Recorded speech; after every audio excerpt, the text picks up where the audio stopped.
Il y a de cela quelques années, un ami est venu vers moi et c'était un enfant de Dieu, c'était un chrétien. Quand je dis enfant de Dieu, c'était un chrétien. C'était non seulement un chrétien, c'était quelqu'un que j'admirais beaucoup. C'était quelqu'un qui était un homme de Dieu. J'admirais beaucoup. Pourquoi? Parce que dans sa manière d'enseigner, dans sa manière de donner des paroles d'encouragement, ça m'encourageait chaque fois. Puis un jour, il vient dans ma chambre, il y a cela plusieurs années. Il vient dans ma chambre et il me dit, il m'appelle, il me dit, gars, puis je veux te dire quelque chose d'important, quoi. Je dis, ok, il n'y a pas de problème, bro. Bon, c'est toi, je sais pas ce que tu veux me dire, mais il dit, je veux te dire quelque chose d'important.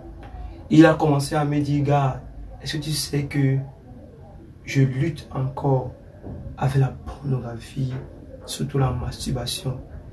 Il y a de cela 2 jours encore, like, j'avais envie de le faire, quoi. Waouh. J'étais étonné.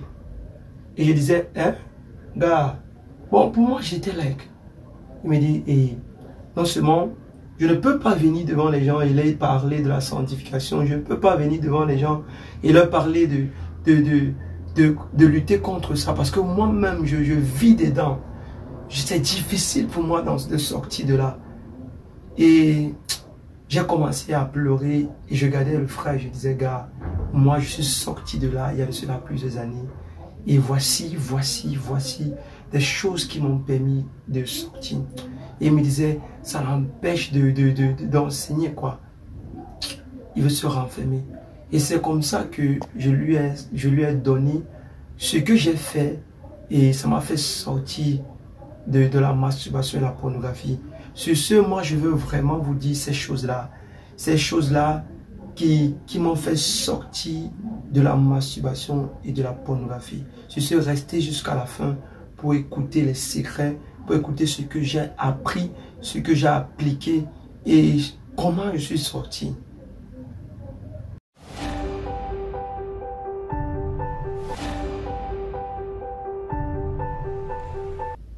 Comment sortir réellement? C'est la question que nous allons répondre tous ensemble. Comme tout patient, lorsque vous allez à l'hôpital, vous partez à l'hôpital parce que vous savez de vous-même que vous êtes malade ou bien vous avez des symptômes d'une maladie que vous connaissez ou vous ne connaissez pas. Et la première étape vraiment pour sortir de la masturbation ou bien de ce péché que vous n'arrivez pas à vous arrêter, vous contrôler, quoi. C'est de reconnaître que vous êtes malade. Si vous regardez cette vidéo, sûrement, soit vous reconnaissez que vous êtes addict à la masturbation ou à la pornographie, ou bien vous connaissez quelqu'un qui est addict et vous voulez l'aider à sortir de là. Reconnaître premièrement que vous êtes malade, vous avez un problème, et là, le docteur peut facilement vous guérir. C'est la première étape, c'est très simple. Reconnaître que vous êtes addict. Reconnaître que vous avez un problème. Reconnaître que vous avez besoin de la solution. Reconnaître que ça a déjà rangé et vous n'en pouvez plus. C'est la première étape. La deuxième étape, c'est demander pardon à Dieu pour ce que vous avez fait. J'ai dit précédemment dans les vidéos précédentes que je vais mettre là juste à côté pour que dans la description pour que vous puissiez regarder. C'est que la pornographie ou bien la masturbation, c'est la convoitise et c'est un péché devant Dieu. C'est un péché devant Dieu. Et tout péché devant Dieu, on demande pardon à Dieu. Parce que la pornographie ou la masturbation enlève la lumière de Dieu sur votre face. C'est ça, tout péché enlève la lumière de Dieu sur votre face. Vous demandez pardon à Dieu. La Bible déclare que Dieu est juste et fidèle pour pardonner nos péchés. Il est juste et fidèle et il va pardonner nos péchés. Il dit par son sang, vous avez été justifiés. Par son sang, vous avez été rachetés. L'œuvre de la croix est là pour nous pardonner. Vraiment, demandez sincèrement pardon à Dieu. Dieu va vous faire sortir de là. C'est la deuxième chose, c'est très simple. Et Dieu, je suis convaincu que Dieu va vous faire sortir de là. La troisième étape, c'est que généralement, les gens qui veulent sortir de la masturbation ou bien veulent cesser de regarder les films pornographiques, c'est que d'eux-mêmes, ils veulent chercher eux-mêmes de sortir de là. Non, ne cherchez pas à sortir de là. Ne cherchez pas à sortir de là, je le répète encore. Pourquoi vous ne devez pas chercher? Parce que vous allez chercher de vous-même. Vous allez chercher de vous-même à sortir de là. Pourtant, ça va être difficile, difficile. La preuve, c'est que vous avez cherché. Est-ce que je mens? Non. Parce que la chose que vous devez faire, ou la troisième chose que vous devez faire, c'est que vous devez arrêter de penser des choses impudiques ou bien de penser aller passer à l'action. Parce que ce que tu penses, tu attires. C'est une loi, c'est un principe. Ce que tu penses, à chaque fois que tu penses ça, tu vas attirer. À chaque fois où tu te projettes, tu essayes de méditer dessus, tu vas aller le faire. Ce que tu dois faire, c'est d'arrêter de penser. Arrête de penser, fais l'effort d'arrêter de penser. Comment arrêter de penser? Cherche à penser la pureté. Que tes pensées vraiment, là, comme la Bible dit, que toute chose qui est pure, digne d'approbation, soit l'objet de vos pensées. C'est Paul qui le disait. Cherche à penser les choses pures. Essaye de t'imaginer, essaye de penser, force-toi à penser ce qui est pur. Oh, je suis un homme pur. Je vais vaincre cela. Je vais vaincre cela. Je vais réussir. Je vais vaincre cela. Et tu commences à penser. Je marche. Je vais faire 1 mois sans me masturber. Je vais faire 2 mois sans me masturber. Je vais faire 3 mois. Je vais faire 1 an. Je peux le faire. Tu commences à penser la pureté. Tu dis tout ce qui est bon. Tu commences à penser tout ce qui est bon. Tout ce qui est bon. Oh, oui, je ne pourrai plus. Je ne peux plus. Je vais être saint. Tu commences à proclamer et penser comment tu es déjà guéri, comment tu as surmonté, comment tu as surmonté. C'est ça, c'est ça, c'est ça. La quatrième chose à faire, c'est que j'ai vu plusieurs personnes et je vois que c'est impossible. C'est un peu comme quelqu'un qui veut parler de qu'il a réussi, pourtant il n'y a aucune preuve tangible, papa, qui démontre qu'il a réussi dans un domaine. On voit ça ici d'ailleurs, où des personnes viennent dire qu'ils ont réussi dans un domaine, pourtant ils ne l'ont pas fait. Comme je dis, la quatrième chose à faire, c'est que vous devez parler de la sainteté. Vous devez parler du fait que les hommes doivent marcher dans la sainteté. Vous devez parler et encourager les gens à marcher dans la sainteté. Ce n'est que la sorcellerie. Si un homme parle de la sainteté, pourtant il ne vit pas. Mais pourtant, si vous parlez de la sainteté, vous cherchez, vous efforcez à vivre dans la sainteté, à marcher purement, à marcher comme Dieu veut, vous allez vaincre la sainteté. Parlez de ça au quotidien. Dites aux gens que Dieu veut que nous soyons purs. Parce que ce n'est que la sorcellerie. Si vous ne dites, si vous dites aux gens que Dieu veut que ils soient purs, pourtant ils ne sont pas réellement. Pourtant vous-même vous n'êtes pas. Mais si vous parlez, vous vous efforcez à être saint, vous allez surmonter cela de temps en temps. Parce que votre conscience, à chaque fois que vous allez dire que Dieu est saint et je marche dans la sanctification, ça va être difficile pour vous de sortir. Ça va être difficile pour vous d'entrer, autant pour moi, de continuer à le faire. Et ça va vous booster. Ça va vous booster. Parce que vous allez vous voir comme un exemple. Vous allez vous voir comme quelqu'un qui est sorti de là. Vous allez parler à des gens que vous voyez, à des personnes. La sanctification, la sanctification, la sanctification, ça va vous préserver. La cinquième chose à faire, c'est que vous devez chercher de l'aide extérieure. Cherchez de l'aide extérieure. Cherchez un mentor, cherchez un parent, un frère, un ami, un confident, quelqu'un qui peut mieux vous comprendre, quelqu'un qui vous connaît et quelqu'un qui a l'amour des autres. Comme j'ai pris précédemment concernant mon ami qui était pasteur, qui était homme de Dieu, qui est venu me voir. Et sincèrement, il était vulnérable devant moi. Et il a dit, frère, ami, voici ce que je fais passe. Voici ce qui me dérange. Voici ce qui me dérange depuis. S'il te plaît, aide-moi. Et moi, je l'ai fait par amour. Et je lui ai donné ces secrets que je vous donne. Je lui ai donné ces secrets-là qui m'ont aidé à surmonter.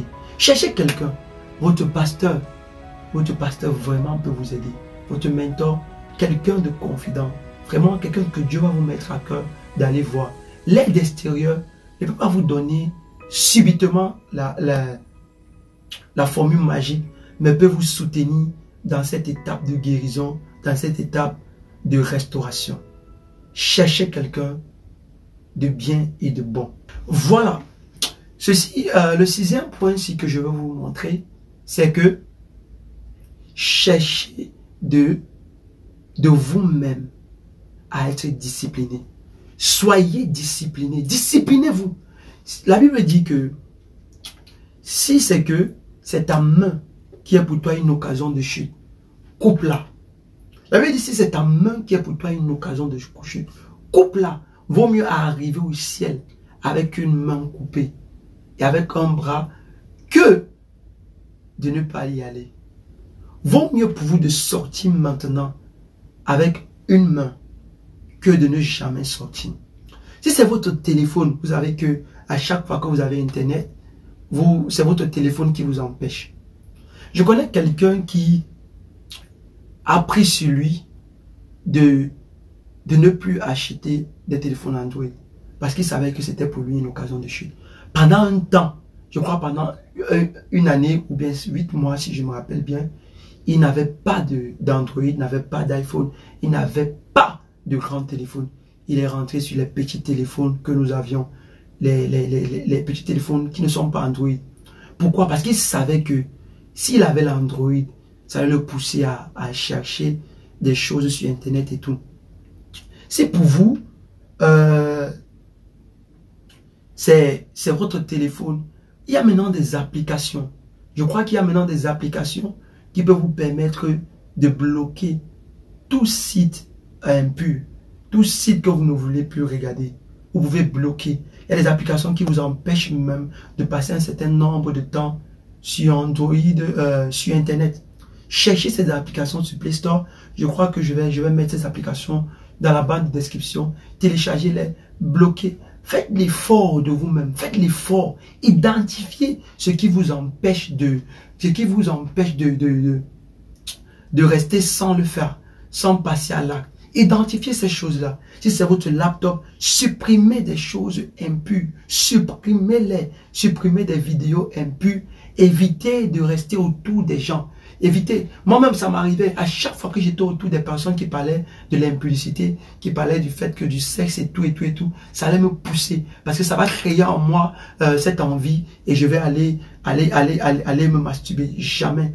Évitez de rester auprès des personnes qui parlent d'impudicité, de sexe et de tous ces genres de choses-là. Évitez au moins. Identifiez ces choses et évitez-les. Ça va vous aider, ça va vous préserver. Personne n'est fort. Moi-même, je ne suis pas fort. Votre pasteur n'est pas fort. Personne n'est fort. C'est Dieu qui est fort. Le septième point que j'aimerais vous démontrer ou bien vous partager, c'est que marchez avec des hommes qui vous challengent dans le domaine de la sanctification. Waouh! C'est quelque chose, c'est une famille. Je me rappelle quand j'avais des difficultés à marcher dans la sainteté. J'ai commencé le Seigneur m'a ramené, ou bien m'a amené vers des personnes qui me challengeaient spirituellement, qui me challengeaient dans la sainteté. Et je me suis accroché à cette personne. Ils m'ont challengé. Ils m'ont challengé dans la sanctification. Ils m'ont challengé dans la parole, dans la prière. Et tout ça m'a aidé. Cherchez des personnes. Il y a une vieille citation ou bien une vieille parole qui dit, dis-moi avec qui tu marches, je te dirai qui tu es. Si tu marches avec des personnes qui t'encouragent à le faire, si tu marches avec des personnes qui t'encouragent à chercher des femmes et tout, tu vas retomber dedans. Mais si tu marches avec des personnes qui vont t'encourager en disant, tu es fort, tu peux le surmonter, ça va t'aider. Je dis, ça va t'aider. C'est ça que tu peux faire. Et le dernier point que j'aimerais parler, qui est le 8e point, c'est que seul Jésus peut vous sauver. C'est banal. Bon, c'est vrai. C'est que seul Jésus, ici là, je peux laisser tous les autres points. Mais seul Jésus peut vous sauver dans cette étape. Dans cette épreuve, c'est seul Jésus. Si vous ne vous accrochez pas sincèrement et fortement à Jésus, vous êtes foutu. Seul Jésus peut vous sauver ici. Seul Jésus peut vous sauver. Accrochez-vous à Jésus. La première chose, si vous n'avez jamais fait ceci, acceptez Jésus comme Seigneur et Sauveur. Faites-le maintenant. Je peux prier avec vous si vous n'avez jamais fait. C'est que là, c'est Jésus. Vous ne pouvez pas faire. Là, je vous ai montré les étapes mécaniques ou bien rationnelles ou bien théoriques. Mais là, seul Jésus peut vous sauver. Vous pouvez accepter Jésus en faisant cette courte prière. Seigneur Jésus, merci d'être mort à la croix pour moi. Je t'accepte aujourd'hui comme Seigneur et Sauveur. Pardonne-moi, pardonne mes péchés. Accepte-moi encore dans ta famille. Merci Seigneur. Purifie-moi. Je veux aller au ciel et que rien ne m'empêche. Et marcher dans la sanctification. Au nom puissant de Jésus que j'ai prié. Amen. C'est une courte prière. Ça n'a que pris 30 secondes. C'est une courte prière, mais c'est puissant. Bienvenue dans la famille de Dieu. Et le Seigneur va vous aider. En acceptant Jésus, il va vous donner sa grâce et sa force. Sa grâce et sa force. Sa grâce et sa force. De là, vous devez prier vraiment à Dieu, crier à Dieu dans la prière. Vous pouvez prendre un temps de méditation. Vraiment, si vous pouvez méditer sur la sanctification, vous pouvez méditer sur les versets de la sanctification, ça va vous aider. Ça va vous aider. Il dit, ça marche, ça marche, ça marche. Jésus va vous aider. Jésus va vous aider. Méditez sur la sanctification. Priez beaucoup. Et vraiment rester dans un milieu saint. Ce sont des choses-là. J'aimerais prier avec vous. J'aimerais prier avec vous. Vraiment pour que le Seigneur vous fasse sortir de là complètement. Et vraiment rester connecté. Et nous prions. Escouma liakisha. Merci Saint-Esprit. Esprit de Dieu, toi qui es un Dieu qui fait sortir, qui m'a fait sortir de l'impudicité, qui m'a fait sortir de toute forme d'addiction. Tu es fidèle, Jésus. Je viens crier encore à toi, pour mon frère, pour ma soeur qui me regarde, que ce soit une seule personne que tu veux transformer à travers cette vidéo, que ce soit 2 personnes que tu veux transformer. Mais je veux vraiment que tu touches ces personnes. Parle à leur cœur maintenant. Aide-les vraiment, sincèrement, à sortir de la masturbation et de la pornographie. Toi qui es venu libérer des captifs, libère-les encore, Seigneur. Donne-les la force nécessaire, que la grâce de Dieu soit leur partage. Donne-les la force nécessaire de sortir de là. Donne-les la force nécessaire de surmonter cette épreuve. Permets-les aussi de se confier à leur pasteur, à leur mentor, à quelqu'un qui va les aimer, qui ne va pas leur pointer du doigt et disant que celui-ci même se croyait pour qui? Je croyais qu'elle pouvait. Je croyais qu'il a surmonté. Non. Mais amène-les vers les personnes qui vont les challenger. Amène-les vers les personnes qui vont les aider à sortir, Seigneur. Je prie que ton esprit les accompagne. Je prie que leur chambre soit sanctifiée. Je prie que leur chambre soit sanctifiée. Je prie que la présence de Dieu inonde la chambre de celui qui m'écoute. Que la présence de Dieu inonde la chambre de celui qui m'écoute. Et que les anges de sainteté, les anges de pureté envahissent sa chambre, envahissent les chambres, envahissent les salons, envahissent les maisons, envahissent les lieux. Quelle qu'en soit l'heure à laquelle vous m'écoutez, quel qu'en soit le lieu à laquelle vous m'écoutez, le Saint-Esprit est en train de vous visiter maintenant. Le Saint-Esprit met sur vous une nouvelle armure pour surmonter. Le Saint-Esprit met sur vous vraiment une nouvelle lumière, la lumière de Dieu. Les gens vont vous voir et ils vont voir une personne différente. La honte quitte maintenant. La honte quitte maintenant. Sur vos yeux, c'est la gloire de Dieu. Sur votre figure, c'est la gloire de Dieu. La Bible déclare lorsque Moïse quittait de la montagne, la gloire de Dieu répandait, était sur sa face. Que la gloire de Dieu soit sur vos faces. Que la gloire de Dieu soit sur vos faces. Les hommes qui vous méprisaient, les hommes qui vous avaient vu, les hommes qui avaient entendu parler de vous d'une manière mauvaise, que maintenant, ils entendent de vous comme un homme saint. Un homme saint. Marchez dans la sainteté. Marchez dans la sainteté. Marchez dans la pureté. Que le Seigneur vous bénisse. Soyez bénis. Merci vraiment d'écouter toutes ces vidéos si vous n'avez pas encore écouté. Merci vraiment de rester là jusqu'à la fin. Restez là jusqu'à cette dernière vidéo. À la prochaine. Bonne fête à vous. Que le Seigneur vous fortifie. Vous pouvez aussi regarder également la vidéo sur comment sortir complètement de l'impudicité. Je vais mettre ça dans la description. C'est cette vidéo ici que je mets là à côté. Comment sortir de l'impudicité. Si c'est ça qui vous dérange aussi, vous pouvez regarder cette vidéo. Ce sont des points essentiels pour sortir de l'impudicité. Ciao. C'était HLP pour vous servir. Merci.